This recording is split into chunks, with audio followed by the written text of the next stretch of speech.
तुम्ही कधी कोबीच्या भाजीत असं दूध टाकून बघितलंय? मग एकदा ही रेसिपी नक्की ट्राय करा. ज्यांना कोबीची भाजी आवडत नाही, तेही कोबीची भाजी मागून मागून खातील. कोबीची भाजी बनवण्यासाठी मी इथे 1 टोमॅटो, 4 हिरव्या मिरच्या, भाजीसाठी थोडीशी कोथिंबीर बारीक चिरून घेतली आहे. कोबीही असा लांब बारीक चिरून घेतला आहे.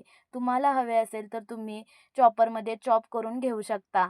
गॅसवर पॅन गरम करून फोडणीसाठी 2 चमचे तेल टाकून घेतले. तेल गरम झाले की 1 चमचा मोहरी, 1 चमचा जिरे टाकून घेतले. जिरे, मोहरी तडतडली की अर्धा चमचा अद्रक लसूण पेस्ट टाकून थोडी परतून घेतली. लगेचच कढीपत्ता व हिरवी मिरची टाकून परतून घेतले.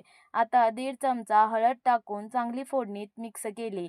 वरून चिरून स्वच्छ धुतलेला कोबी, टोमॅटो व हिरवे वाटाणे टाकून फोडणीत चांगले परतून घेतले.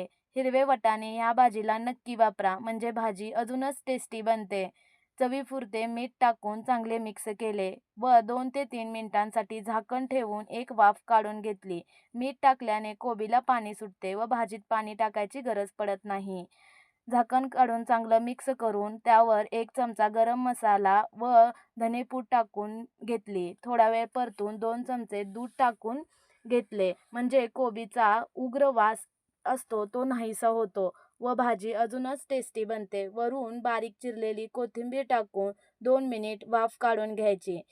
तयार आहे एकदम टेस्टी व अनोख्या पद्धतीने कोबीची भाजी. अशा नवीन टिप्ससाठी चॅनलला नक्की सबस्क्राईब करा व व्हिडिओला लाईक करा. धन्यवाद.